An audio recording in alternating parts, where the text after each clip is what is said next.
जैसे कीबोर्ड अगर आपको दिखे, हम पहले एसएसडी पे बात करेंगे। तो ये मैग्नेटिक डिस्क हो गई, हार्ड फेसबुक है, अमेजॉन प्राइम है, ये कहलाता है इसका मास्टर।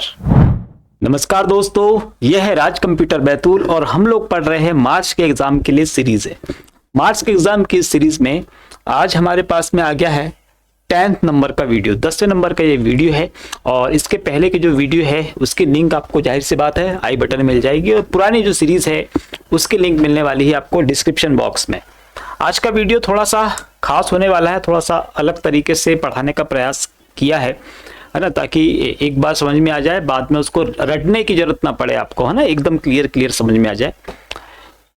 ये कोर्सेस है, एप्लीकेशन आप लोगों ने डाउनलोड कर ली होगी, जिन लोगों ने डाउनलोड नहीं करी है डाउनलोड कर लीजिए। वहां पर फ्री टेस्ट आपको मिलेंगे, फ्री मटेरियल में जाइएगा, है ना, फ्री मटेरियल में जाइएगा तो वहां पे आपको फाइल एक्सटेंशन और जो वहां पर आपको इसके नोट्स मिलेंगे, किसके पीडीएफ में मिलेंगे वो। और दूसरी चीज आपको वहां पर मिलने वाले हैं टेस्ट, है ना, तो फ्री टेस्ट है वो भी आप लगा सकते हैं। परचेस करना होगा तो यहाँ पर आपके पास में ये मॉक टेस्ट है, इसमें टोटल 20 मॉक टेस्ट है, 10 टेस्ट कंप्यूटर के हैं, हिंदी मीडियम में है, उसको आप कितनी बार लगा सकते हो।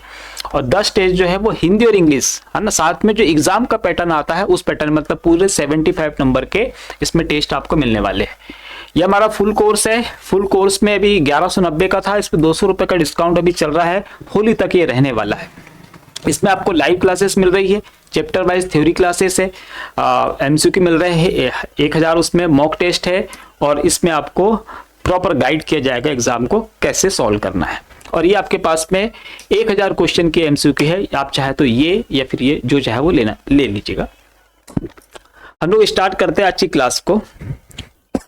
आज का पहला प्रश्न है, निम्नलिखित में से किस प्रक्रिया में टेक्स्ट को इमेज मशीन रीडेबल फॉर्मेट में परिवर्तित होती है। मतलब कि ऐसी कौन सी मशीन है जो टेक्स्ट या इमेज, है ना, इसको क्या कर देगी, रीडेबल फॉर्मेट में परिवर्तित कर देती है टेक्स्ट या इमेज को। तो हमारे पास में एक इनपुट डिवाइस होता है कौन सा है वो, ये वाला। क्या है ये, इसका नाम है OCR।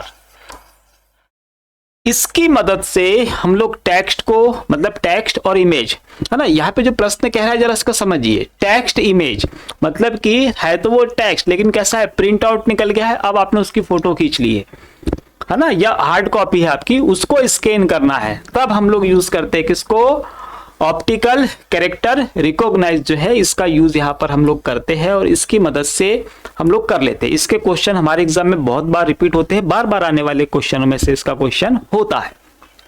तो क्या आंसर आएगा इसका, ऑप्टिकल कैरेक्टर, और ये हमारे पास में है रिकॉग्नाइज, इसको याद रखिएगा, ठीक।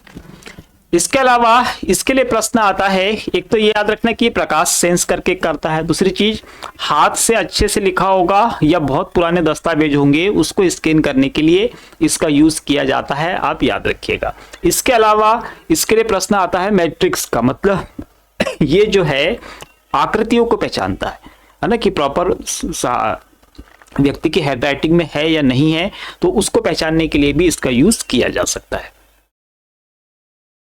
अगला प्रश्न है, MS एक्सेल 2019 में फार्मूला दिया है हमको, एवरेज सम का मान क्या होगा, है ना। ये जो फार्मूला हमको दिया हुआ है इसका आउटपुट क्या निकलेगा ये हमको बताना है। देखिए एग्जाम में हमारे पास कंप्यूटर तो होता है पर हम उसमें एक्सेल सॉल्व नहीं कर सकते, तो इस तरीके के जो क्वेश्चन आते हैं इसको आपको पेपर पे सॉल्व करना होता है, तो इसकी प्रैक्टिस करिएगा, है ना। एवरेज निकालने का, अगर सिर्फ एवरेज निकालने का होगा तो बहुत इजी है, संख्याओं का योग बटे संख्याओं की संख्या भाग दे देंगे, निकल जाएगा।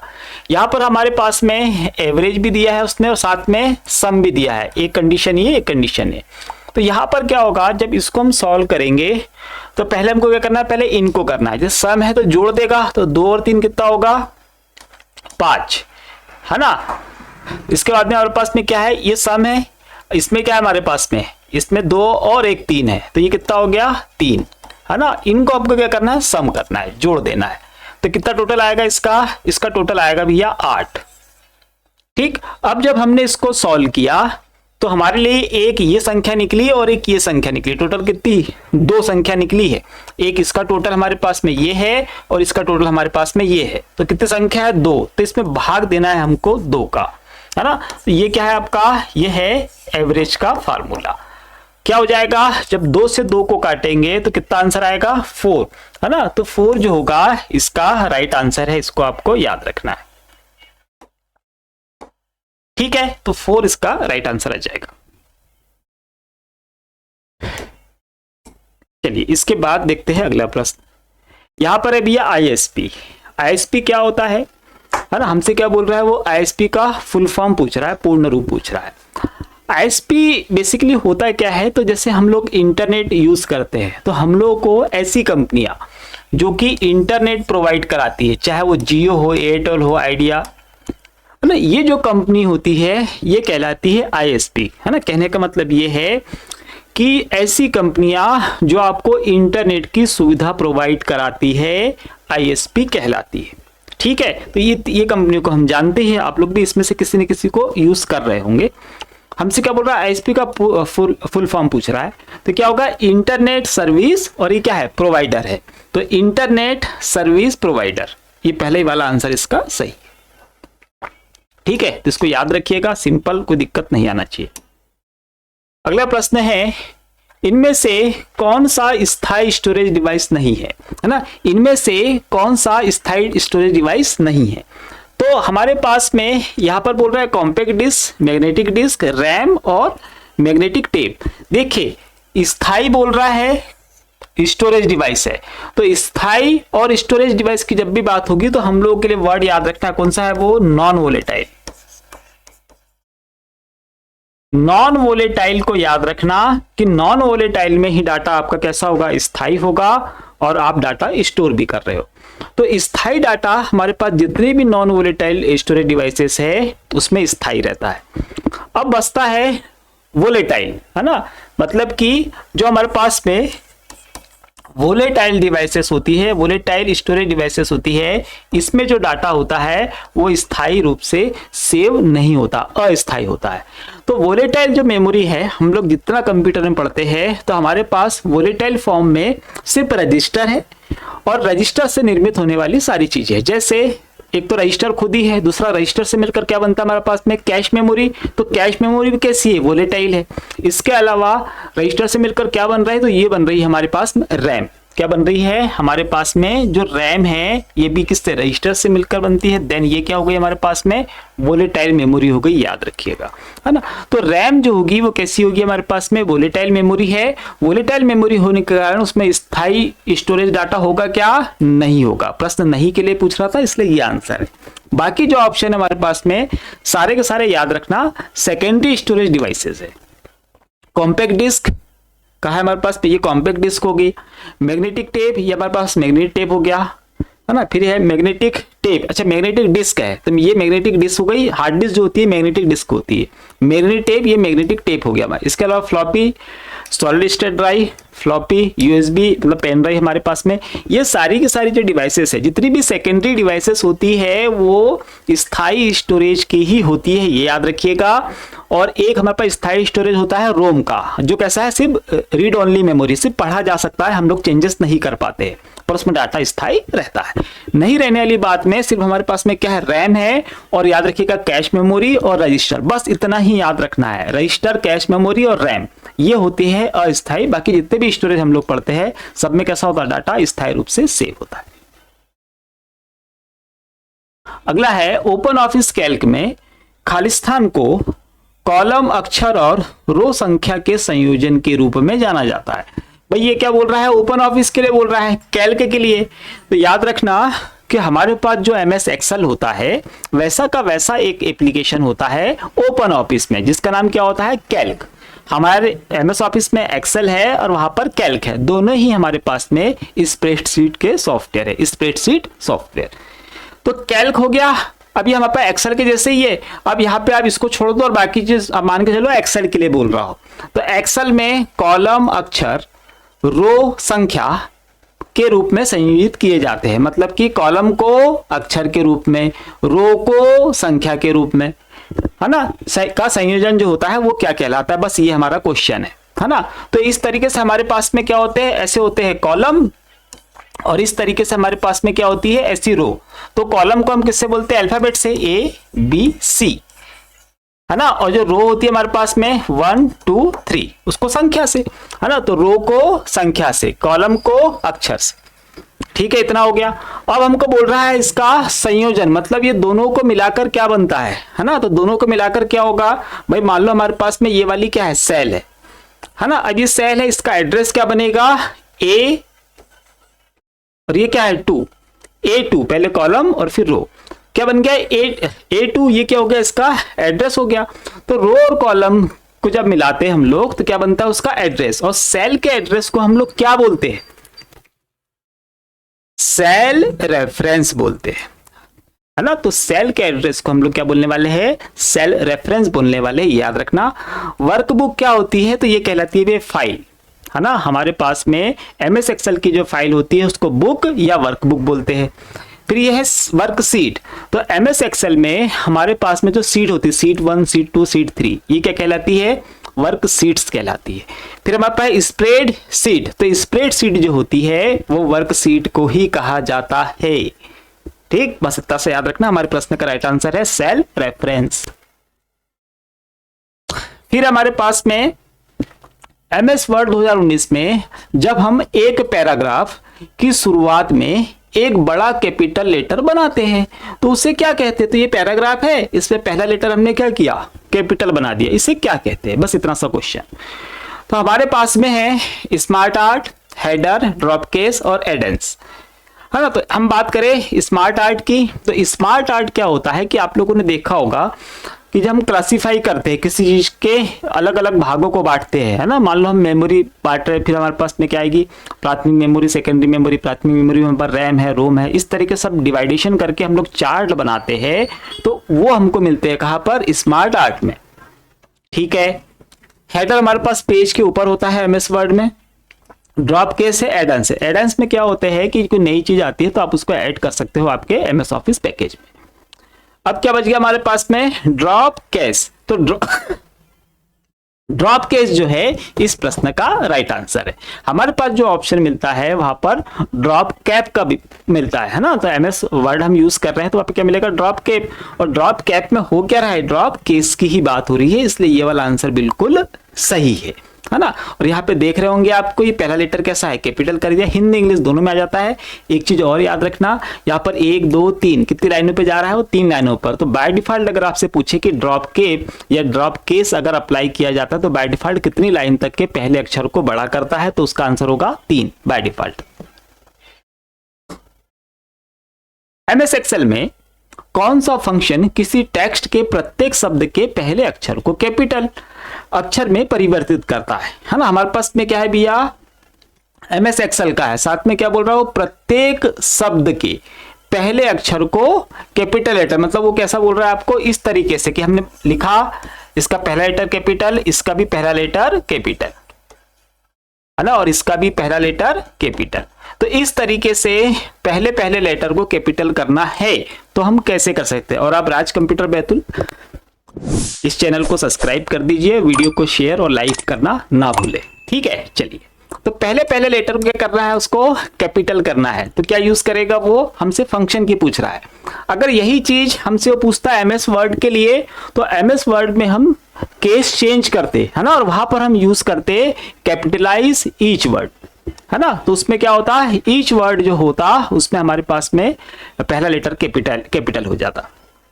अभी हमारे पास में है, यहां पर फार्मूला से बताना है, तो फार्मूले में जब भी हम पास सेल में वर्ड लिखे होते हैं, सेल में रहते हैं और उसको सेल में अप्लाई किया जाता है, तो वहां पर पहले पहले लेटर को कैपिटल करना है, तो हम लोग यूज करते हैं फंक्शन प्रॉपर। किसका यूज करेंगे हम लोग, प्रॉपर का यूज करेंगे, सेल एड्रेस दे देंगे या उस नाम डाल देंगे उसमें, वो अपने आप उसको बना देगा। ठीक है, इसके अलावा लोअर केस अगर करना हो तो यहाँ पे हमको फंक्शन मिलता है लोअर का, अपर केस के लिए हमको फंक्शन मिलता है अपर का। उसकी लंबाई नापनी है हमको, 1 2 3 4 5, स्पेस भी काउंट करता है, याद रखना, है ना। तो हम यूज करते हैं किसका, लेंथ का, मतलब लेंथ का। तो ये जो फंक्शन यहाँ पर जितने भी है ना, जिनकी अभी बात करी है मैंने, लोअर, अपर, प्रॉपर, ये सारे के सारे, या लेंथ, ये सारे के सारे हमारे पास में टेक्स्ट फंक्शन के अंतर्गत आते हैं, ये भी याद रखिएगा। ठीक है, चलिए, इसका राइट आंसर, निम्नलिखित में से किस तकनीक का उपयोग नेटवर्क पर दूरस्थ सर्वर पर संग्रहित मल्टीमीडिया फाइलों को क्लाइंट तक पहुंचाने के लिए किया जाता है। जैसे ये जो वीडियो है ये अभी कहीं ना कहीं तो अपलोड है, वहां से आप इसको देख रहे हो, तो ये कौन हमको ये सुविधा देता है ना, या ये जो सुविधा देने वाला फॉर्मेट होता है एक्चुअल में पॉसिबल कैसे होता है ना, वही बोल रहा है किसी तकनीक का उपयोग नेटवर्क पर दूर स्थित सर्वर पर संग्रहित मल्टीमीडिया फाइलों को क्लाइंट मतलब यूजर तक पहुंचाने का काम कैसे होता है। हमारे पास में यहाँ पर ऑप्शन है और इसका जो राइट आंसर क्या होने वाला है, जैसे कि आपको यहाँ पे दिख रहा है यूट्यूब टीवी है, हुल है, फेसबुक है, अमेजॉन प्राइम है, ये सारी के सारी एप्लीकेशंस को आप अच्छे से जानते हैं। तो इसके ऊपर हम लोग क्या मिल जाता है, स्ट्रीम मिलती है ना, वीडियो की क्या मिलने वाली है, स्ट्रीम। अगर हम यहाँ देखें फ्लोइंग मतलब बहना, लीक है ना, अपलोडिंग मतलब ऊपर हम आपको फाइल सर्वर पर अपलोड करने वाली बात है। तो स्ट्रीमिंग जो हमारे पास में है वही यहाँ से मिलती है। अभी आप यूट्यूब पर क्या देख रहे हो, स्ट्रीमिंग देख रहे हो, अभी कैसी है, ये अपलोडेड है। जब ये लाइव पे जाएगा तो आपको लाइव स्ट्रीमिंग साफ साफ वहां पर लिखा भी हुआ मिलना है, ठीक है। तो ये वाली एप्लीकेशंस है, इनको याद रखना। ये एप्लीकेशन यहाँ पे क्यों रखी है, क्योंकि उसने ये वाला क्वेश्चन पूछ लिया है ना। अब अगली बार क्या करेगा, वो ऐसा पूछेगा कि लाइव ब्रॉडकास्ट को सपोर्ट करने वाली एप्लीकेशन कौन सी है, या लाइव स्ट्रीम चलाने के लिए कौन सी है। तो आपको कम से कम इतने नाम तो याद रहने चाहिए, है ना। आप इंस्टा पे भी दे सकते हो, पर मैंने यहाँ पे बेसिक कंप्यूटर पे चलने रखे। इसके अलावा वीडियो ऑन डिमांड स्ट्रीम कहाँ कहाँ चलती है, तो यहाँ पर चलती है, आप डिमांड करके ले सकते हो पैसे देकर, है ना। इसके बाद में जहां पर सिर्फ ऑडियो स्ट्रीम चलती है तो हमारे पास में ये ऑडियो स्ट्रीम के मिल गए, ठीक है। तो इसको भी याद रखना, आपसे पूछेगा इसके बारे में, ऑडियो स्ट्रीम के बारे में पूछ लेगा, या वीडियो ऑन डिमांड कहाँ पे मिलेगा आपको, या मान लो दोनों रख दिए, वीडियो ऑन डिमांड रखा तो फिर तो कंफ्यूज हो जाओगे आप। इस पे ऑन डिमांड नहीं रहता है, जब जाओ जब मिल जाएगा। इस पे आपको डिमांड करनी पड़ेगी, परचेस करना पड़ेगा, तब आपको ये मिलेगा, ठीक है। बस इतना सा याद रखना है इसमें, ठीक। निम्नलिखित में से कौन सा एक वैध वेब एड्रेस है। देखिए हमारे एग्जाम में वेब एड्रेस हो या ईमेल एड्रेस हो, है ना, ये क्वेश्चन फिक्स आ रहा है, फिक्स कंटिन्यूस आ रहा है। एक नंबर ये फ्री का है, तो इसकी प्रैक्टिस कर लेना, इजी भी लगता है, मतलब एक नंबर काफी मायने रखता है। जिनको 37 नंबर मिलते हैं, है ना, 2 नंबर जिसको 36 नंबर मिलते हैं, उनसे पूछिए एक नंबर की वैल्यू क्या होती है। तो ये जो क्वेश्चन है ये फ्री का है, एक नंबर बिल्कुल। मैं जो बोल रहा हूँ कि जो क्वेश्चन कंटिन्यू रिपीट होते आ रहे हैं इससे पूरी सीरीज में, वो अगर आपको तैयार नहीं है तो फिर हम क्या करेंगे, है ना। तो वो क्वेश्चन आपके तैयार होने ही चाहिए, ठीक है। यहाँ पर जितने वीडियो आप लोगों को मिल रहे हैं ये सारे के सारे वीडियो क्वेश्चंस बेस होते हैं, और उसके बारे में जितने क्वेश्चन बनते हैं और जितने टॉपिक कवर होते हैं वो सारा कुछ तुम्हें बताते हुए चलता हूँ, है ना। जो यहाँ डिस्क्राइब कर दिया, है ना। अब अगर मैंने बोला कि आपको ढूंढ के करना तो ढूंढ के आपको करना है, इसके पहले की वीडियो में मैंने आपको बोला है। तो यहां पर हमको वेब एड्रेस पहचाना, तो वेब एड्रेस में क्या होगा, सबसे पहले हमारे पास में क्या आएगा, www ये रहना चाहिए। इसके बाद क्या रहना चाहिए, इसके बाद हमारे पास में यहां पे क्या डोमेन नेम होना चाहिए, क्या होना चाहिए, डोमेन नेम, है ना। उसके बाद में हमारे पास में क्या एक्सटेंशन हो सकते हैं, कोई भी एक्सटेंशन, जैसे यहां पे मान लो आपके पास में मैंने कॉम लिख दिया, ठीक है। इसके अलावा और जो एक्सटेंशन हो सकते हैं ये जैसा का वैसा रहेगा। क्या मिल जाएगा आपको, भैया पे मान लो को ऐसा लिख दिया .in, है ना। तो ये क्या मिल गया आपको, कंट्री डोमेन, ये क्या है, वेबसाइट से संबंधित है, ये भी क्या है, वेबसाइट से संबंधित है। उसके एक्सटेंशन हो गए, जैसे ये कमर्शियल है ना, तो ये पहचान में आ रहा है हमको, कमर्शियल है। यहाँ पर हमने क्या बोलते हैं IN, मतलब ये इंडिया की साइट है, इस तरीके से। तो यहाँ पर ये भी याद रखना है, जो एक्सटेंशन होते हैं इन एक्सटेंशन को हम लोग क्या बोलते हैं, इनको बोलते हैं TLD, टॉप लेवल डोमेन, है ना, जो एक्सटेंशन होते हैं इनको। तो इतनी चीजें होना चाहिए, www डोमेन नेम और एक्सटेंशन, है ना। डॉट से ही मैंने उसको अलग किया है, ये याद रखिएगा। अब हम यहाँ पे देखें www.bcc.co.uk, ये हो सकती है, जैसे मैंने इंडिया की रखी, यहाँ पर बोल रहा है इसने @ लगा दिया, तो @ यहाँ पर हमारी वेबसाइट में नहीं आता है, वेबसाइट के एड्रेस में @ नहीं आता है। यहाँ पर उसने कहीं पर भी डॉट नहीं लगाया, इसलिए गलत है। यहाँ पर क्या किया उसने, यहाँ पे उसने ये लगा दिया, हैज लगा दिया, हैज यहाँ पर नहीं चलेगा, है ना। हैज चलेगा क्या, नहीं, यहाँ पे डॉट चलना था, तो ये इसके कारण ये गलत हो गया। यहाँ पर डॉट है, www है, ये हमारे पास डोमेन नेम है, ये इसके एक्सटेंशन दे दिया, तो ये कैसा हो गया, सही। तो ये वाला जो एक्सटेंशन है वो सही है, ठीक है। बस इतना से याद रखना। निम्न में से कौन सा एक वैध ईमेल एड्रेस, अब ईमेल एड्रेस के लिए बात हो गई। ईमेल एड्रेस में हमको क्या चाहिए, तो ईमेल एड्रेस में भैया हमको सबसे पहले क्या चाहिए, यूजर नेम चाहिए, यूजर नेम चाहिए। ठीक है, यूजर नेम के बाद क्या चाहिए हमको, यहां पर @ चाहिए, और इसके बाद हमको क्या चाहिए, वही जिस वेबसाइट से हमने बनाया होगा, तो क्या आएगा यहाँ पे, डोमेन नेम, डोमेन नेम आ जाएगा, और फिर उसका एक्सटेंशन जो भी होगा वो, है ना। इतनी चीजें हमको चाहिए। अब यहां पे देखें हम, यहां पे कहीं पे भी हमको @ दिख रहा क्या, नहीं, तो ये गलत हो गया, क्योंकि ईमेल एड्रेस की बात हो रही है। यहां पर इसने हमको देख रहे 1 और 2 ईमेल एड्रेस देती है, हमको जरूरत है क्या, नहीं, ये गलत हो गया, हमको एक ही चाहिए। हाँ, यहां पे क्या बोल रहा है वो, @ से स्टार्ट किया उसने और लिख दिया, ये क्या हुआ है, डोमेन नेम होगा, सामने यूजर नेम है क्या, नहीं, तो ये इसलिए गलत हो गया। यहां पर हम देखें, यहां से यहां तक क्या है, यूजर नेम हो गया आपका, ये @ से अलग किया, ये हमारे पास में डोमेन नेम हो गया, और ये एक्सटेंशन हो गया, तो ये वाला कैसा है, ये वाला बिल्कुल सही है। ठीक है, बस छोटी छोटी चीजें याद रखना है, फ्री के नंबर है वो 1 नंबर आएगा। अब आया प्रश्न, जब आप किसी वेबसाइट पर जाना चाहते हैं तो आप ब्राउजर के खालिस्तान में वेबसाइट का पता, है ना, या हम उसको क्या बोलते हैं, URL, uniform resource locator, type कर सकते हैं। तो हमको वेबसाइट पर जाना है तो ब्राउजर के किस हिस्से में कहा हम लोग क्या डाल सकते हैं, एड्रेस डाल सकते हैं। तो एड्रेस अगर डालना है तो हमको किसकी जरूरत पड़ेगी, हमको जरूरत पड़ेगी एड्रेस बार की। किसकी जरूरत पड़ेगी, एड्रेस बार की, इसी के अंदर हम एड्रेस डालेंगे। विंडो बार यहां पर हमको नहीं मिलेगा क्योंकि हम वेब ब्राउजर में, टास्क बार भी वेब ब्राउजर में नहीं होता है ना, और स्लाइड बार जो है ये भी हमारे वेब ब्राउजर में नहीं होता है। एक प्रश्न याद रखना कि जिसमें हम गूगल क्रोम की अगर बात करें तो जिसमें हम एड्रेस डालते हैं, है ना, ये एड्रेस बार है हमारे पास में, ऊपर टाइटल बार होगा, है ना, यहाँ पे टाइटल बार है। चलो, तो ये एड्रेस बार है, इसमें एड्रेस हम लोग डालेंगे। तो इसमें ये जो बार, इसका एड्रेस बार होता है, ये कैसे काम करता है, तो ये सर्च बार के रूप में भी काम कर लेता है ना, कि आप सीधे यहाँ पे जाइए, आपको गूगल पे सर्च करना है ना, तो सीधे इसमें डालिए कोई भी कंटेंट, वो सर्च करके लिस्ट दे देगा आपको, या फिर आप यहाँ पर किसी वेबसाइट का एड्रेस भी डालकर और उसको ओपन कर सकते हो। तो ये जो होता है, इसमें आप एड्रेस भी डाल के ओपन कर सकते हो, या कोई किसी कंटेंट को सर्च भी कर सकते हो, ये याद रखना। दूसरी चीज कि इसका आकार कैसा है हमारे पास में, कैसा आकार है इसका, ये अभी इसके पहले के एग्जाम में पूछा गया था, कैसा है आकार इसका, इसका आकार है अंडाकार। कैसा है, अंडाकार। बस चलिए, 34 पिन आईडी केबल का उपयोग खालिस्तान को मदरबोर्ड से कनेक्ट करने के लिए और 40 पिन आईडी केबल का उपयोग खालिस्तान को मदरबोर्ड से कनेक्ट करने के लिए करते हैं। देखिए, ये जो हमारे पास में है, ये 34 सॉरी, ये क्या है हमारे पास में, 34 पिन आईडी केबल हो गया।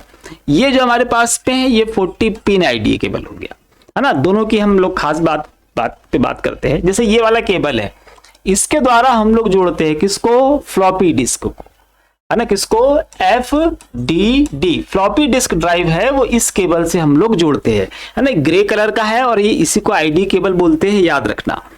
इसके बाद हमारे पास में यहाँ पर ये वाला आईडी केबल है। इस आईडी केबल से हम क्या क्या जोड़ते हैं, तो इससे हम जोड़ते हैं हार्ड डिस्क ड्राइव, साथ में इससे हम और क्या क्या जोड़ते हैं, इससे हम एक और चीज जोड़ते थे, क्या है वो, या बोल लो CD या फिर DVD राइटर बोल लो या रीडर बोल लो, है ना, जो भी आपने लगाया होगा। तो CD राइटर या DVD राइटर या फिर हार्ड डिस्क, है ना, तो ये दोनों ही इससे हम लोग जोड़ लेते थे। इस केबल में याद रखना, इसका ये वाला जो पोर्शन है, ये क्या कहलाता है, ये कहलाता है इसका मास्टर। क्या कहलाएगा, मास्टर। और ये वाला जो है सेकंड वाला, है ना, क्योंकि 2 डिवाइस कनेक्ट कर सकते हैं एक ही केबल से, ये कहलाता स्लेव। क्या कहलाएगा, ये वाला स्लेव है जो बीच में रहता है, और ये वाला क्या है आपका, ये मास्टर। और ये वाला कहां लग जाएगा, ये लग जाएगा आपके मदरबोर्ड में। ठीक है, तो ये आईडी केबल है है ना, या आपने सुना होगा पाटा केबल, है ना, तो ये पाटा केबल इसको बोलते हैं, आईडी केबल बोलते हैं। इसके माध्यम से हार्ड डिस्क और जो हमारे पास पुराने डीवीडी राइटर थे उनको जोड़ा जाता था। नए डीवीडी राइटर और नए हार्ड डिस्क को हम लोग जोड़ते हैं किसके साथ में, साटा केबल के साथ में, है ना। तो साटा केबल मैं यहाँ लगा नहीं पाया, मैं वीडियो में यहाँ लगा दूंगा साटा केबल को, है ना। तो साटा केबल आप देख यहाँ लगा दूंगा इस तरफ, ठीक है। तो साटा केबल आप लोग देख लीजिएगा।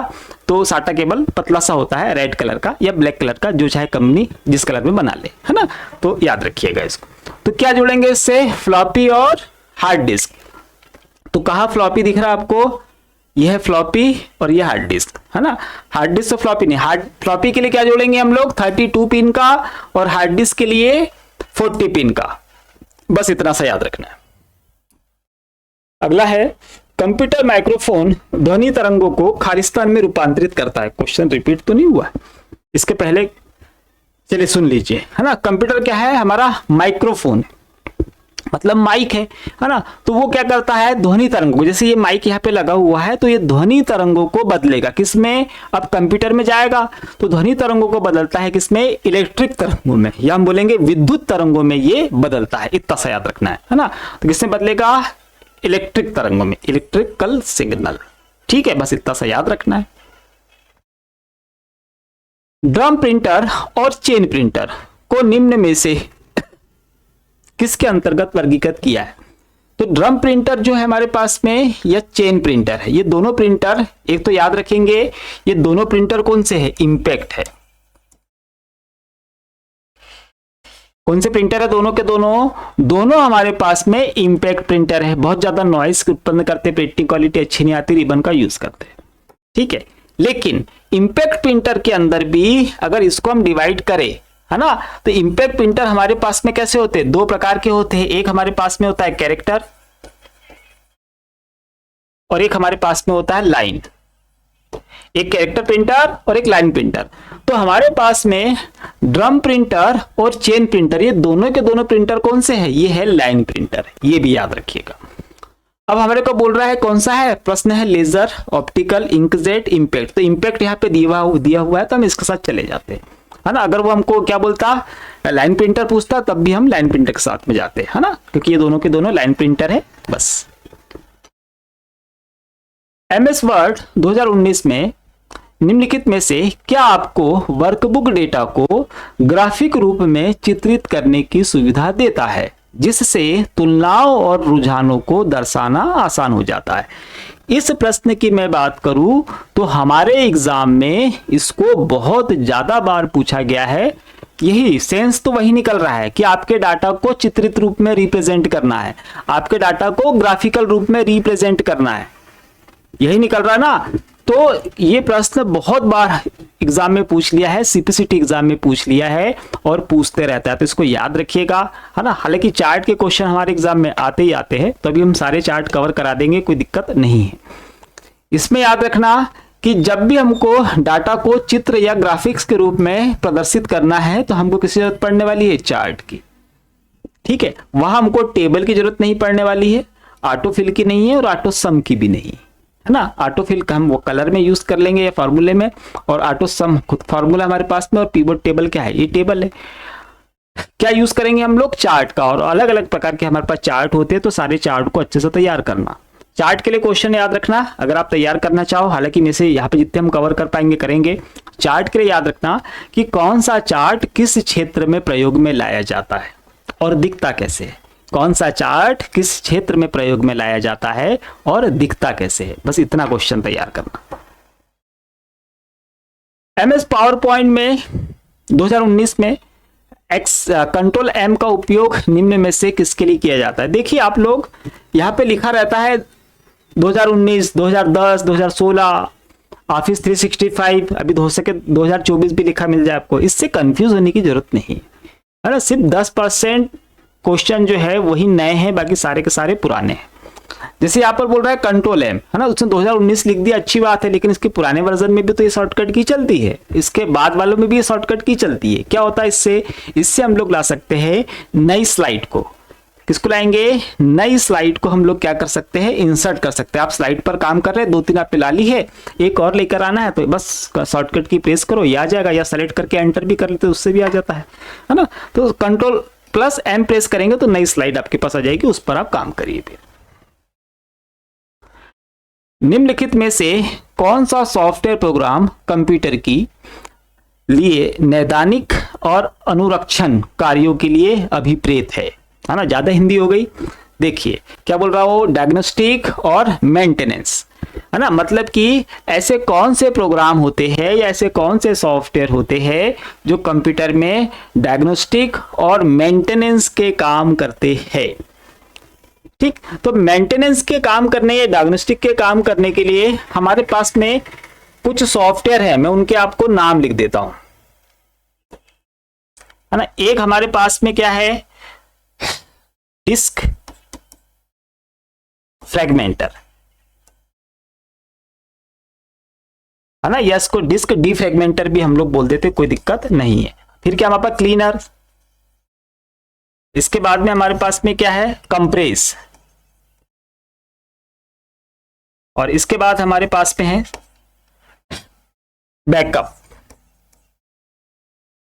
और पांचवा हमारे पास में है एंटीवायरस।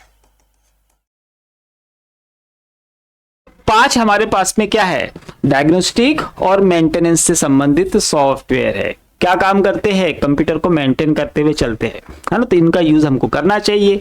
ये 5 ही हमारे पास में है, और इन 5 को हम लोग जो कहते हैं, या इन 5 को हम जहां पर पढ़ते हैं तो हम पढ़ते हैं इनको सिस्टम सॉफ्टवेयर के अंतर्गत यूटिलिटीज में। सिस्टम सॉफ्टवेयर के अंतर्गत कहां पढ़ने वाले हम इसको, यूटिलिटी में पढ़ने वाले। ये सारे के सारे क्या है, यूटिलिटी सॉफ्टवेयर है, और ये जो काम है ये कौन करता है, ये यूटिलिटी सॉफ्टवेयर ही करते हैं, ये याद रखना। ठीक है, तो उनके आपको नाम मिल गए बस, है ना। ऑपरेटिंग सिस्टम सॉफ्टवेयर है, ये क्या है, ये मैनेजमेंट के लिए, ये क्या करेगा, मैनेजमेंट। ये क्या है, मेंटेनेंस, है ना। डिवाइस ड्राइवर क्या है, डिवाइस ड्राइवर हमारे पास में सिस्टम सॉफ्टवेयर ही है। ये किसको, ये मैनेज करेंगे, किसको, प्रिंट, जो हमने डिवाइस लगाया है उसको, चाहे प्रिंटर हो या स्कैनर, उससे जुड़ी जानकारी। फर्मवेयर क्या हमारे पास में, फर्मवेयर, है ना। फर्मवेयर हार्डवेयर और सॉफ्टवेयर का क्या होता है, मिश्रण होता है, उसका एग्जांपल रोम है हमारे पास में, बस। इसके बाद है हमारे पास में एसएसडी, सॉलिड स्टेट ड्राइव। निम्न में से किस श्रेणी से संबंधित है। एसएसडी जो है यहां पर हमको ऑप्शन दी है, किससे संबंधित है ये हमसे पूछ रहा है। हम पहले एसएसडी पे बात करेंगे। देखिए एसएसडी अभी हमारे पास बाजार में 2 प्रकार की आ रही है। एक ये वाली, ये कौन सी है, ये साटा है ना, जैसे भी साटा हार्ड डिस्क लगाते हैं उसी केबल में हम इसको प्लग कर लेते हैं। एक हमारे पास में क्या है, एनवीएमई, एनवीएम और ई, है ना। तो ये आपको दिख रही है एनवीएमई, इससे ज्यादा स्पीड इसकी होती है ना, बहुत ज्यादा तेजी से काम कौन कर रहा है, ये सीधे कहां लग रही है, मदरबोर्ड में ही लग जा रही है। जैसे रैम लगती है आड़ी, है ना, मतलब ऐसी खड़ी लगाते हैं हम रैम, और ये कैसी होती है, फ्लैट लग जाती है, हॉरिजॉन्टल मदरबोर्ड के साथ चिपक के ये लग जाती है, इसके ऊपर हम कूलिंग टैब लगा देते हैं। ठीक है, तो इसकी स्पीड कैसी होती है, ज्यादा, इसकी स्पीड कैसी होती है, थोड़ी सी इससे कम, हालांकि इसकी स्पीड हार्ड डिस्क से ज्यादा होती है। ठीक, एसएसडी के लिए याद रखिएगा कि एसएसडी फिक्स डिस्क के अंतर्गत आती है। फिक्स डिस्क कहने का मतलब यह है कि आपने कंप्यूटर में एक बार डिस्क को लगा दिया तो हम निकालते नहीं है। जैसे हार्ड डिस्क, तो हार्ड डिस्क भी क्या है, फिक्स डिस्क है, और एसएसडी भी जो हमारे पास में फिक्स डिस्क है। एक बार हमने प्लग कर दी, देन हम उसी में हम काम करते रहते हैं जब तक कि वो खराब ना हो, है ना, या हमको रिप्लेस ना करनी हो, अपग्रेड ना करनी हो, तब तक के लिए। ठीक है, बाकी इसके अलावा जो हमारे पास सीडी हो गया, टेप ड्राइव हो गया, फ्लॉपी हो गया, पेन ड्राइव हो गया, ये सारी के रिमूवेबल डिस्क के अंतर्गत आती है ना, डाटा ट्रांसफर करने के लिए। एक बार लगाया, फिर यहाँ से निकाल कर दूसरे कंप्यूटर, वहां से तीसरे, लेकिन इनको जिस कंप्यूटर में लगा दिया जाता है तो कैसे लगाएंगे, इसको फिक्स्ड लगाएंगे। ठीक, इतना याद रखेंगे। इसके अलावा एसएसडी और हमारे पास में जो एसएसडी होती है, या हमारे पास पेन ड्राइव, फ्लैश ड्राइव होती है, मेमोरी कार्ड्स होते हैं, इनकी बात कर रहे हैं सिर्फ। ये जो हमारे पास में तकनीक है, ये कौन सी, ये है इलेक्ट्रॉनिक तकनीक है। मतलब इसमें डाटा को रीड और राइट करने के लिए इलेक्ट्रॉनिक तकनीक जो है, ये इलेक्ट्रॉनिक तरंगों जो है उनका प्रयोग किया जा रहा है डाटा को रीड और राइट करने के लिए, है ना। और इसमें कोई भी मूवेबल पार्ट नहीं होता है ना। जैसे डिस्क लगा रहे हैं, सीडी हम लोग तो घूमती है, हार्ड डिस्क भी अंदर वर्सेटाइल डिस्क वो भी घूमती है, फ्लॉपी भी क्या होती है, घूमती है, टेप ड्राइव भी क्या होती है, वो भी रोटेट करती है। लेकिन जो हमारे पास इलेक्ट्रॉनिक डिवाइसेस है इसमें कोई भी मूवेबल पार्ट नहीं होता, जैसी दिख रही वैसी फंसा दो, काम हो जाएगा, बाहर निकाल। ठीक है, तो ये क्या हमारे पास में इलेक्ट्रॉनिक फॉर्म है। और फिक्स डिस्क कौन सी कहलाएगी आपकी, एसएसडी कहलाएगी, याद रखना। हमको बोल रहा है एसएसडी निम्न में से किस श्रेणी में आती है, हमको बोल रहा है वो flash based drive, magnetic, laser based, optical. देखो ऑप्टिकल ये है ही नहीं, है ना, ऑप्टिकल में सीडी डीवीडी ब्लूरे डिस्क आती है। Laser based drives, laser based drive ये भी नहीं है, और हमारे पास सीडी भी नहीं है, डीवीडी भी नहीं है ना। हालांकि लेजर का प्रयोग हम लोग करते हैं उसको डाटा को रीड और राइट करने के लिए, वो बात अलग है, लेकिन कहलाती क्या है, वो ऑप्टिकल कहलाती है। मैग्नेटिक स्प्रिंग ड्राइव, तो इस यहाँ पर हमारे पास में क्या है, हार्ड डिस्क और फ्लॉपी डिस्क, और साथ में हमारे पास में क्या है, टेप ड्राइव है। अब क्या बचा हमारा, फ्लैश ड्राइव। तो फ्लैश ड्राइव जैसे कि मैंने बताया कि चाहे एसएसडी हो, फ्लैश ड्राइव हो, थंब ड्राइव हो, मेमोरी कार्ड हो, सारी की सारी कैसी एक ही ग्रुप में है। वो कौन सा है, वो है इलेक्ट्रॉनिक स्टोरेज वाला ग्रुप। तो ये कौन सी है, फ्लैश ड्राइव है, ये याद रखना, फ्लैश बेस्ड ड्राइव। ठीक, बस। कंप्यूटर कीबोर्ड का नंबर पैड को दिशात्मक तीर के रूप में कार्य करने के लिए आप खालिस्तान कुंजी दबाते हैं। हमारे पास में न्यूमेरिक कीपैड होता है कीबोर्ड में, आपने देखा होगा। देखिए जैसे कीबोर्ड अगर आपको दिखे तो कीबोर्ड में इस तरफ हमारे पास में क्या होता है, ये न्यूमेरिक कीपैड होता है। तो इस न्यूमेरिक कीपैड में हम कौन सी की को प्रेस करें जिस कारण हम लोग क्या कर पाएंगे, दिशात्मक तीर के रूप में कार्य कर पाएंगे। मतलब यहां पर अगर आपको संख्या दिख रही हो, है ना, 2, 4, 6 और 8, ये जो कीज हमारे पास में है इसमें एरो के साइन बने हैं। 2 पे बना होगा, 4 पे बना होगा, 6 पे बना होगा और 8 पे बना होगा। आपके पास भी कीबोर्ड होगा तो आप देखिएगा।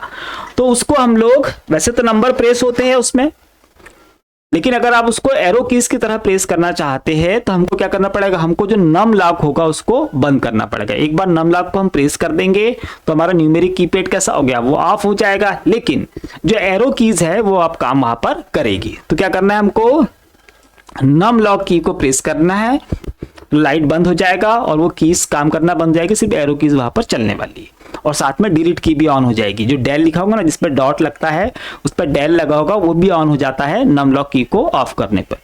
टोगल होती है नम लॉक की, कैसी है, टोगल की है। एक बार बंद करेंगे तो ऑन हो, बंद करेंगे तो की चलना बंद हो जाएगी, एक बार फिर से प्रेस करेंगे तो ऑन हो जाएगी।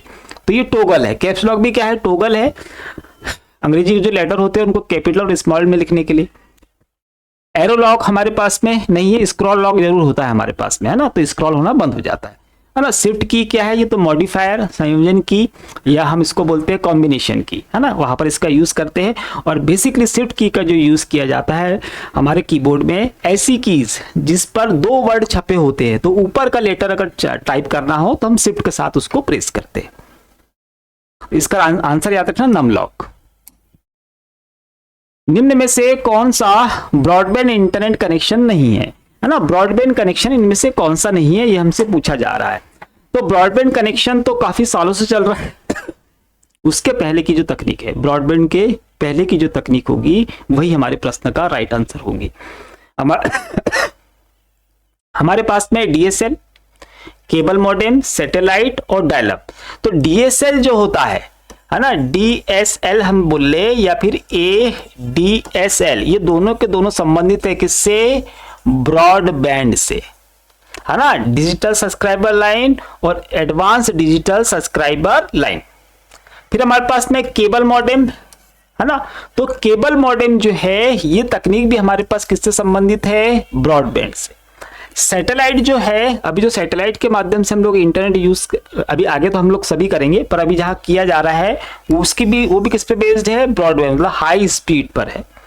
डायल-अप जो कनेक्शन है ये हमारे प्रश्न का राइट आंसर है, और ये ब्रॉडबैंड पे कनेक्ट नहीं, मतलब ब्रॉडबैंड जैसी ना ही इसमें स्पीड होती है और ना ही सुविधा होती है, बहुत धीरे धीरे चलता है, बिल्कुल रेंगते हुए, है ना। अगर हम अभी ये यूज कर रहे होते तो ना ही ये स्ट्रीम चल रहा होता और ना ही आप कोई चीज को डाउनलोड कर पाते जल्दी से, क्योंकि डायल-अप कनेक्शन बहुत जल्दी जल्दी डिस्कनेक्ट होने वाला कनेक्शन था।